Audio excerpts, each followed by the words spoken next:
to Talking Supply Chain. In each episode, top supply chain industry professionals and the nation's top thought leaders join host Brian Strait and share their unique insights to help supply chain managers stay one step ahead of their competition. This is Talking Supply Chain. In 2023, Mexico became the U.S.'s top trade partner with $798.9 billion in total trade between the two countries. 80% of Mexico's exports come into the United States, according to a June 6 update from the Congressional Research Service. And while we are getting more goods from Mexico, we're also getting fewer from China, with trade between the US and China down 16.7%. But the question is, are we really getting fewer goods from China? Data shows Chinese exports to Mexico growing significantly, with shipping containers from China to Mexico up 60% in January of this year alone. Welcome to this episode of Talking Supply Chain. I'm your host, Brian Strait, and I'm pleased you've joined us today as we seek to understand what is happening at the southern border to the supply chain. While these numbers are interesting, the reasons for this global shift of supply chains is much more complicated. The result, though, is that the number of commercial border crossings between Mexico and the U.S. is growing, and that is adding complexity to moving goods across the border. Joining me today to discuss this issue are two experts on the border, Jordan Dewart of Redwood Logistics and Jose Minarro of Sunset Transportation. Jordan is president of Redwood, Mexico, and has spent more than 2 decades involved in the Mexican logistics market. Jose is managing director of Sunset Transportation, overseeing that company's first integrated customs and cross-border branch office in Laredo, Texas. Welcome to you both. Thank you very Welcome. much, Brad. Great to have you guys here. To get started, would you mind sharing just a little bit about your respective companies and yourself a little bit too? Jordan, you want to kick it off here? Yeah, absolutely. Thanks for having me, Brian. I have a kind of a unique perspective. I'm originally Canadian, born in Canada, and I went to Mexico to study Spanish in the early 1990s because they were talking about this thing called the NAFTA agreement, and I ended up just moving there, staying, and then working in this cross-border space kind of for the last 30 years. I lived and worked in Mexico for over 20 years in central Mexico, and currently I reside at the US-Mexico border. We greenfielded Redwood, Mexico, about 6 years ago, and we've grown it up to a significant size now. We have locations all across the U.S.-Mexico border, and in country we have over 150 folks in Monterrey, Mexico. Yeah. Just a little bit about Redwood Logistics. We define ourselves as a modern 4PL. And we kind of exist at the intersection between logistics execution and supply chain technology. Great to be here. Great to have you. Jose, how about a little about yourself and Sunset? Yes, and thanks for inviting me, Brian. Contrary to Jordan, I was born in Mexico and then I migrated into the United States. Started my career back in the 1990s in Juarez, Mexico. I'm an industrial engineer, and back then it was right at the kickoff of NAFTA. So maquiladora industry, or maquila as it's called today, is very near and dear to my heart. And I've been I switched from manufacturing into logistics over 30 years ago. So I've been running operations for several companies within the border in El Paso, Laredo, and other border crossing locations. Yeah. Joined Sunset 5 years ago, and we launched our Mexico operation since then, having operations in Laredo, Nuevo Laredo, and we based our control tower or our customer service team down in Querétaro, Mexico. Mhm. Sunset, we define ourselves as a right size 3PL. I joined Sunset because of their strength in the US domestic market as a very strong operational logistics company, non asset based. And what we did as expansion of services within Mexico is to do the same thing that Sunset has done for over 30 years, plus the integrated customs and transportation services in and out of Mexico. Great. Glad you guys are here. I think you guys are perfect people to talk to about this. To get started, as I mentioned, imports from China to Mexico have been increasing. That's a multifaceted reason, right? There's many reasons why this is happening. Um, I'm sorry, and the imports therefore from Mexico into the United States are increasing as well as trade increases. So, kind of set the stage. Can you guys dive into a little bit some of the primary reasons we're seeing more increase in ocean container exports from China to Mexico and the impact that's having? Yeah, I can go first if you'd like. Yeah. I think it dates back to COVID really, where you saw a lot of companies had their supply chains all tied up with China, American companies, Yeah. and they just absolutely got burned. They got held hostage, and container rates went they quintupled, right, 5 times. So this nearshoring rise that you've seen over the last few years kind of blew up. But at the same time, you're seeing a lot of trade disputes between the U.S. and China. Hmm. So, and we can dive deeper into this, but I think the main reason is Chinese companies have decided to expand into Mexico and take care of this nearshoring wave. And so you're seeing a lot of component parts, raw materials, and even finished goods pour into Mexico from China. Yeah, and from my end, what I want to share with everyone, since I've been doing this maquila business for so long, uh, honestly, before nearshoring, before the U.S. Trade war with China, right? Uh, all of this, the manufacturing that settled in Mexico over 40 or 50 years ago, Hmm. uh, have been developing a source of procurement for raw materials from all over the world. So, yeah, a lot of the raw materials come from the US and some of it comes from Mexico.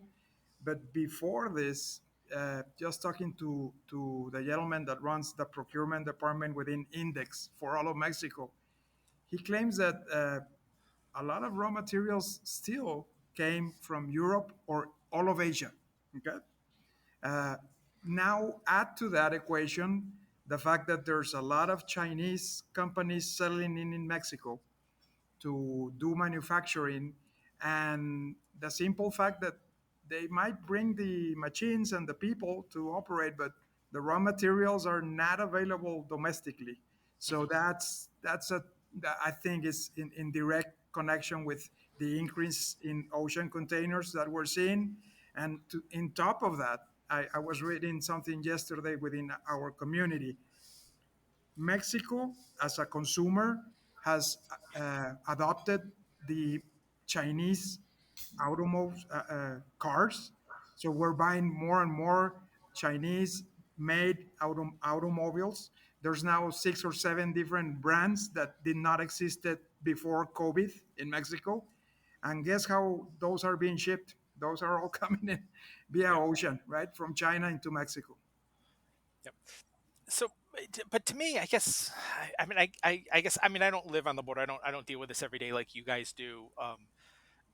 China investing in Mexico just seems like what we're really doing is adding another middleman into this process, right? Into the supply chain, and adding more complexity. So, is this simply a reaction to tariffs? Basically between the U.S. and China. I mean, why is China deciding, hey, we're going to make all these investments in Mexico and Yeah. then ship into the U.S. instead of just shipping directly into the U.S.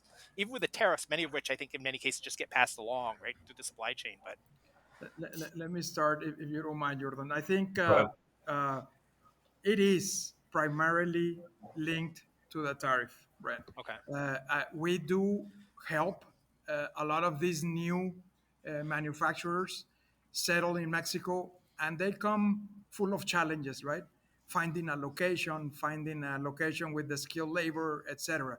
But the initial conversation is always around how much duties are they going to pay when they ship back into the US, adding the labor cost and the components or the value from raw materials that they're going to be able to source locally. So I truly think that it is directly related to the fact that coming from China directly, they're looking at tariff rates as high as 25%, right? Or more in Right. some instances, 100%. And coming from Mexico, leveraging from USMCA, former NAFTA, yeah, they're looking at zero duty rates. Yeah, I mean, Jordan, you see it the same way too. I mean, is that it's the taking advantage of the benefits of the USMCA? Yeah, absolutely. That's the largest component of it. But I think you're also seeing, China's trying to hedge their bets, right? Their labor force, their workforce cost is increasing, and Mexico is just incredibly competitive, right? They have 14 free trade agreements with over 50 countries around the world. So when you set up a shop in Mexico, you're not just doing business with one country, the US. You actually have access to, like I say, over 50 countries. The other thing is the workforce and the middle class in Mexico is growing like never before, and they want access to these products. So they're also looking at it as potentially a massive, 100 million plus retail market. So they are, and now you're looking at Mexico, who in the past always had major anti-dumping duties on Chinese goods. Now, very strangely, they're welcoming China into the country, and I believe that has another edge to it. It's almost like a bargaining chip that they're looking as leverage against the U.S. in a potential NAFTA negotiation. In engaging with Mexico, because we'll have a new, we already have a new president coming on later in Mexico, potentially a new president in the U.S. later. How that all works out in relations will be very, very interesting. So I think that has something in play as well. Yeah, it's funny you mentioned that. I when I was in college, when I ended up in journalism in college, and I eventually ended up in sports, doing sports reporting before I got into logistics and supply chain years ago. But I initially wanted to go do coverage of international relations because I find that things like that you're talking about, like thinking the long term impact and what you do now and the impact it has. Mexico maybe look at it and saying, "Hey, how do we get leverage?" Because at some point USMCA is going to get renegotiated again, right? I mean, it's maybe 7 years, 10 years down the road. So how do we get leverage for that? Kind of thing. So I just find those interactions always interesting and whatnot. So long term thinking, right, from governments in many Correct. ways.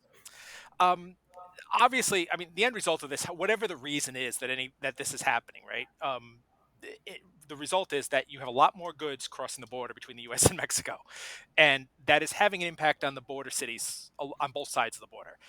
You guys live in that area, so can you kind of talk about what the impact all this increased trade is having? How is it impacting border crossing? What's it doing to customs operations in the area? Sure. Go ahead, You John. said you want to go first? You start, John. Sure. I mean, I think what I'm asked about is, because we talk about this all the time, right? 32 or sorry, $35 billion of foreign direct investment in 2022, another 35 billion last year, and on pace for something similar. So everyone's saying, why haven't we seen a massive increase in volume? Well, these supply chains take a long time to build, set up, moving factories over. So that's one component. The second is the demand hasn't been there on the U.S. side, right? We're certainly in a freight recession on the U.S. side, if not an economic recession. So we haven't seen the volumes that are going to fully come online yet, and so up until now, us anyways, we haven't seen a massive impact in terms of delays in crossing the border. There's sufficient infrastructure for today, but again, like we just mentioned, looking forward, looking down the road, once this all comes online and they start shipping, certainly customs, transportation, this whole system will be stressed, to say the least. Yeah, I have a different point of view since I've been in Laredo for the last 28 years, and I've seen how it has evolved from being a port of entry with certain volume, but not the kind of volume that we see today Yeah. through the two bridges, Colombia and Laredo. Uh, what we are seeing is that the city on both sides, the Laredo, Texas side and the Nuevo Laredo, Tamaulipas side, can handle existing volume as long as everything goes well. But it is so easy nowadays to collapse the whole thing just with an accident in I-35 or something going on in Nuevo Laredo from any nature really, really upsets or affects the way we process the daily workload. And it looks like we don't learn lessons, right? We have holidays that we take advantage of on both sides, and every single time it never fails. When once we come back from a long weekend holiday, uh, the bottleneck of trailers that we need to cross, are the ones that we didn't cross when we were relaxing and the normal day, right? And I would like you guys to see those lines. Uh, I had to say it. The Mexican custom system fails very frequently. Okay, so that causes a continuous effect on how we cross things. So overall, I drive a lot between Laredo to Monterey. Uh, I am concerned with that highway and the capacity that it has for current volumes of operation. And I also happen to drive between Laredo and San Antonio, Texas, on the U.S. side. That I-35 boring 150-mile stretch. It's like if you're going inside in a train of trailers. Okay, when we say that we're crossing 16,000 trailers daily through that port, it sounds pretty cool. But if you are within the city limits and in the two main highways that connect that, I would really like to see some real investment in the near future. If not, when that volume that Jordan was referring to that will come hit us, I don't know how that's going to look like.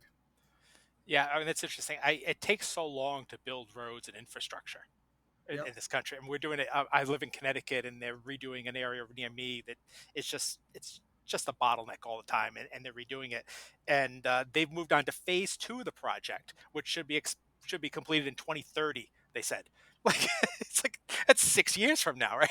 Like, what do I do for 6 years? I can't get around, and the project's already been going on for four, so I can't imagine what it's like to try to fix the infrastructure in that area and how much investment and time that it's going to take. So, I mean, that's something that needs to be considered, I think, now, probably, right? Because I know there are a lot of factories in Mexico that are not up and running yet. Correct. Yeah. So there's the infrastructure component of this. The other part of this is customs, right? Because everything has to go through customs. So what are you guys seeing from a customs perspective as far as getting the goods across the border? How is that system holding up these days with increased traffic, and does more investment need to be made there going forward? Yeah, I can start if you want, Jordan. So Sure. so in Sunset, we do perform customs brokerage services on the Mexican and the U.S. side. And I can tell you one thing: both governments are not making it any easier on us to deal with day-to-day transaction. This year, in particular, on the Mexican side, although it's not uh, properly communicated, the famous cartaporte, okay, affected our process, the border drayman process, uh, to add a level of complexity that probably increased the time that it takes us as customs brokers and them as border draymen to process one shipment from 20 to 25% more working hours, okay, per shipment. That's a lot. That is a lot in my book because a lot of us had to end up hiring additional people on a second shift that we didn't used to need just to process regular stuff. Mhm. So yes, they're not making it easier. We are employing technology as much as possible, Brian. Customers that have the capability to share electronic data and documents with us are the ones that are flowing faster. But the vast majority of the pedimentos or the U.S. entries that are being filed today in any port of entry within the border is very manual. It's very manual, and we're not getting any help from the actual custom side to make it easier. Yeah. Yeah, I concur with everything that Jose is seeing, and he touched on something also very very interesting, which is that the infrastructure that we have is somewhat fragile, right? It seems like anything can set it off, and often does, whether it's weather. We've got a migrant crossing crisis at the border right now, certainly like at Laredo, Texas, and what we've seen Texas government issue 100% vehicle inspections at certain border crossings like El Paso and Eagle Pass and FAR uh, as a way of trying to leverage, and what they're trying to get across the board as well. And all of these things impact border crossings and create massive lines at the border. So again, very, very fragile infrastructure. Mexican customs system has gone down frequently, whether it's just technology or weather related issues. But these cause massive lines. And I don't think people can put into perspective, miles and miles of trucks lined up with drivers in them, many of them without access to bathroom, food, medication, and even air conditioning. And Laredo, Texas is frequently over 100 Fahrenheit, right, a day.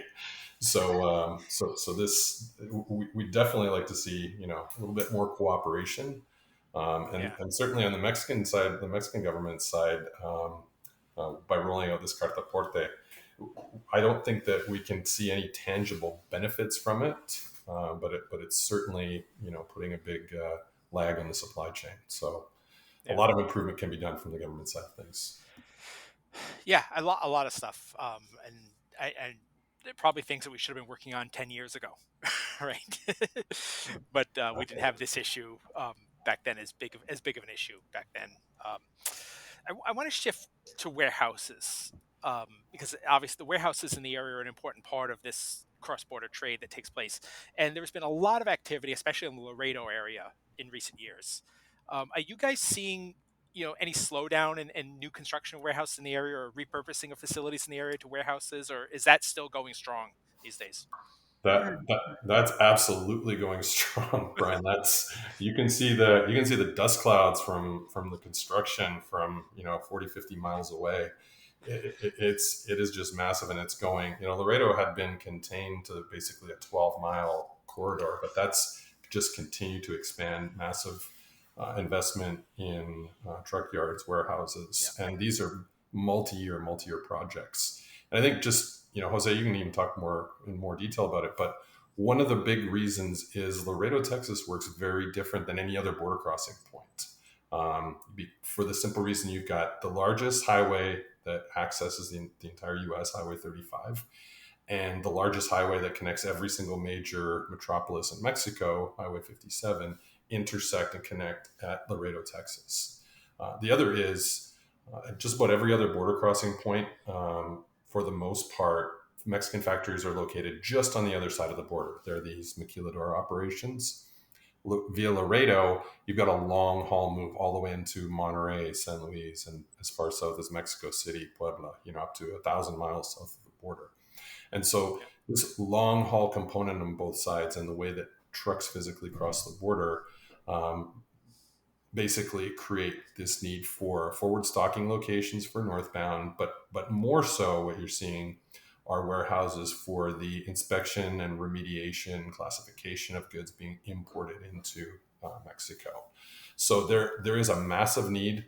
There is, by some estimates, 10 million square foot shortage of warehousing space in Laredo, Texas, and we're just seeing a huge amount of investment going into the warehousing side of things. Yeah.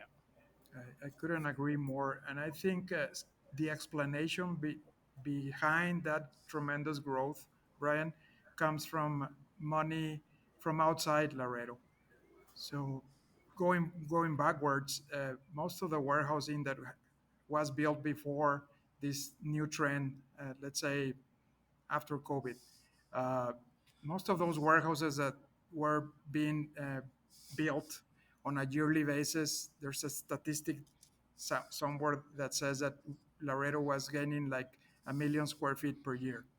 Mhm. Uh, Nowadays, but that was mainly the same uh, logistics providers, whether they were customs brokers or warehouse providers, uh, growing or expanding. Right now, it's there's a lot of money from private equities in real estate that are very interested in the nearshoring effect, Yeah. and they're arriving to the market not only building one site but several sites, so that it's a worthwhile financial exercise for them. So I know that right now that million square feet is out the window. Right now for 2024, 2025, there's 9 million square feet of warehouses being built to be completed. Wow. Uh, so that's amazing. And what's inside those warehouses has also evolved tremendously. It used to be southbound processing raw materials. Now there's a lot of outbound distribution into the US. Yeah, and that's a great segue because I think I know the answer to this, but I want to ask this anyway because you guys deal with this. Why is it that the warehouses are so critical in that region, right? I mean, why can't we just send goods from the factories in Mexico to their destination in the U.S.? Let me start, Mr. Jordan. So that used to be the case, Brian. That used to be the case, and we had a saying: entrepreneurs from Laredo that want to attract further business.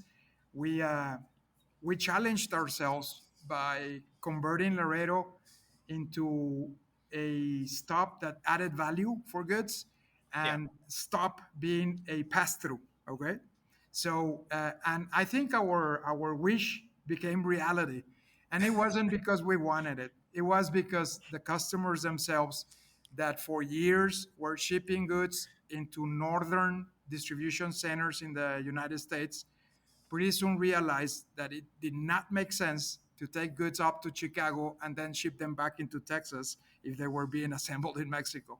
So right. that helped us a little bit. And then we also had to pass the test of knowing what distribution is all about, right? So for many years, Laredo skills or expertise on true inventory and distribution services of fulfillment were not really available in the market.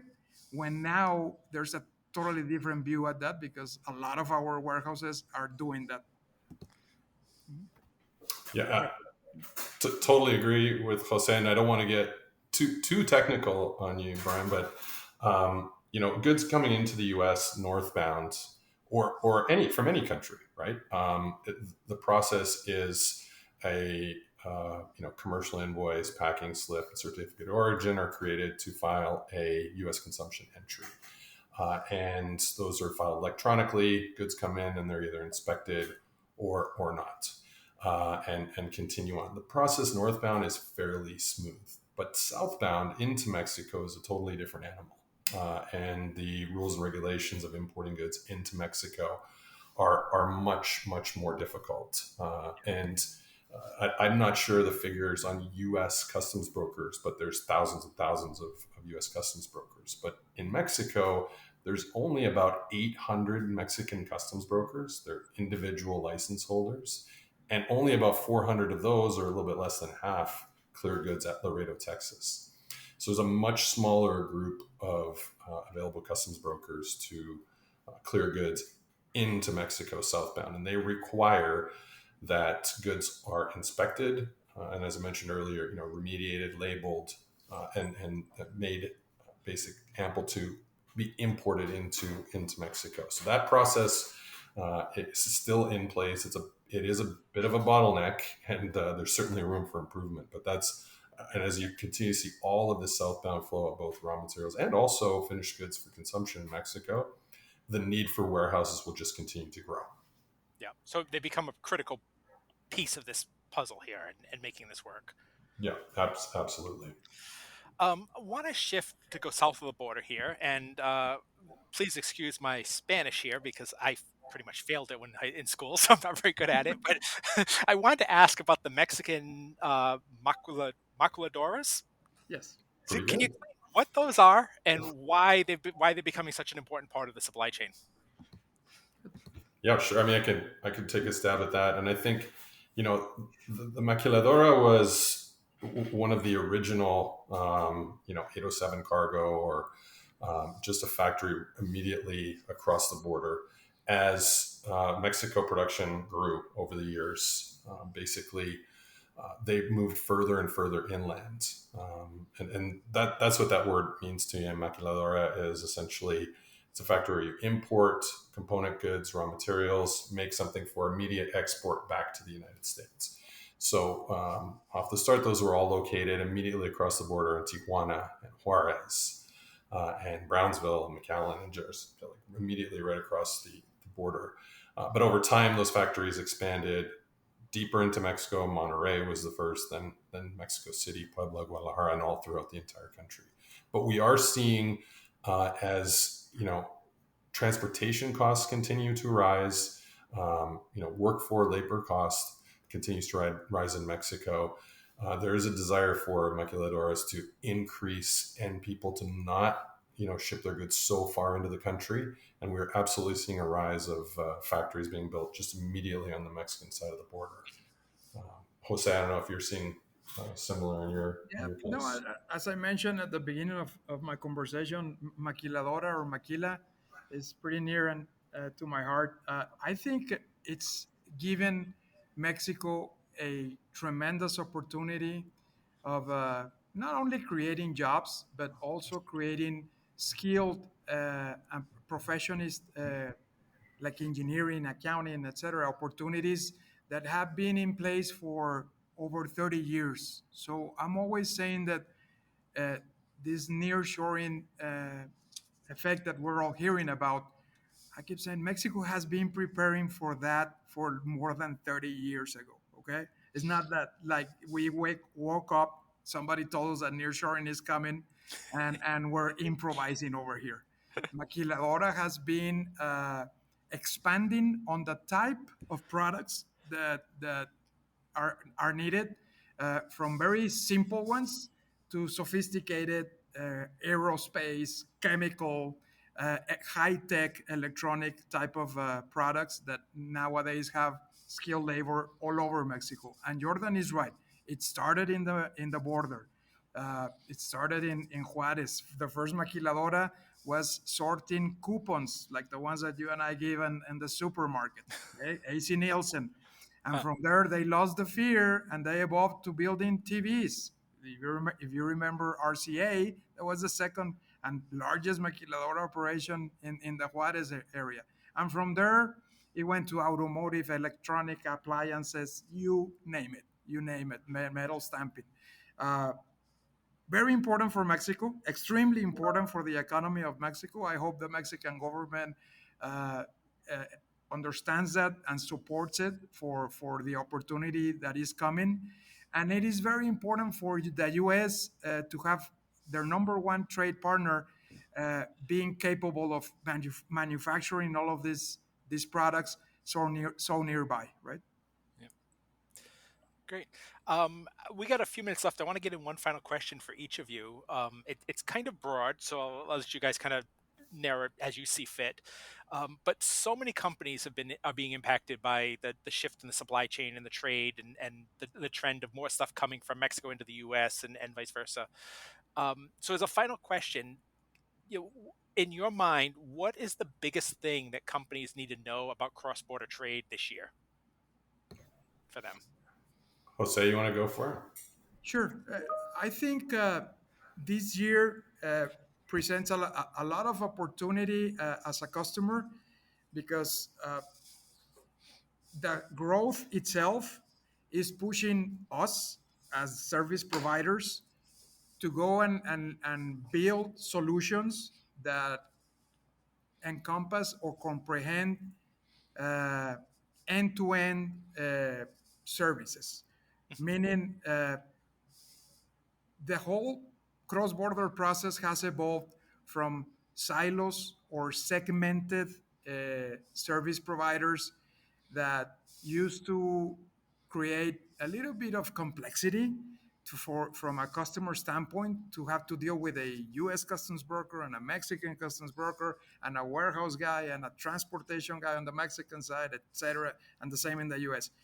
Uh, this evolution of customers that want to rely on service providers that are really controlling the total lead time to send something from the US into Mexico or finished product coming back into the US, and helping them go through the complexity of what I refer to as a cross-border logistics dilemma, that border drayman, that cartaporte, that entry, that pedimento, and those many players involved.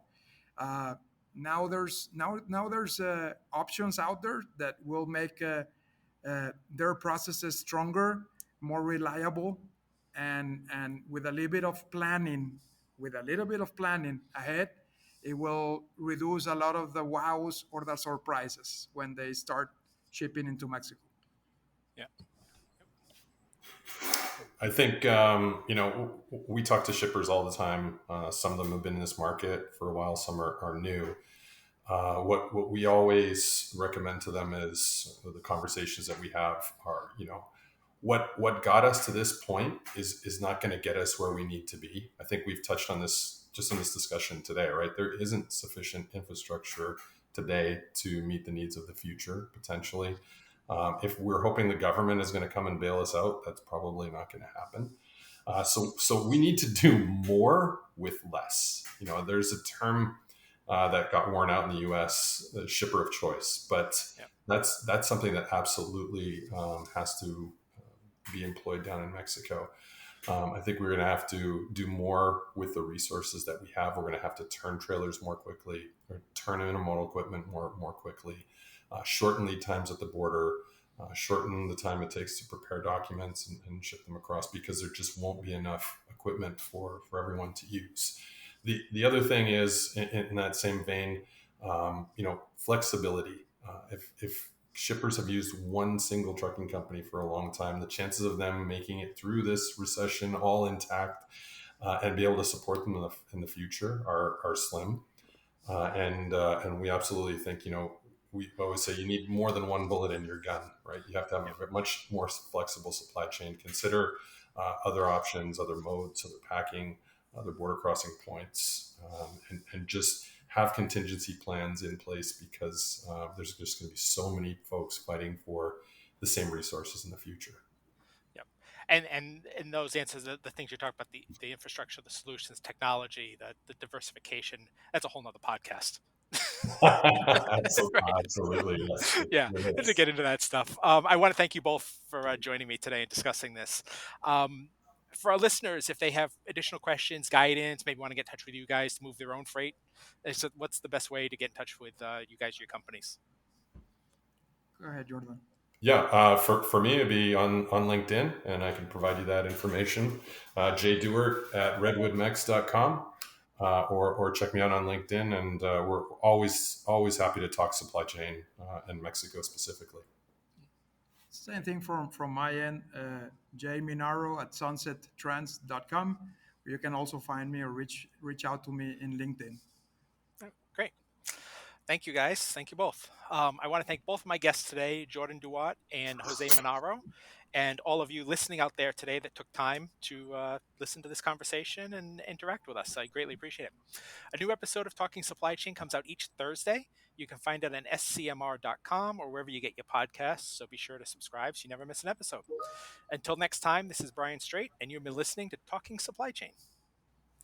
Talking Supply Chain is produced by Supply Chain Management Review and Peerless Media. You can find it on scmr.com, supplychain247.com, iTunes, Google Podcasts, or wherever you find your podcasts. For more information on this topic or to sign up for our weekly newsletter, a print or a digital subscription to our publication, visit scmr.com. We hope you will join us for our next episode. For Supply Chain Management Review, I'm Brian Straight, and thank you for listening.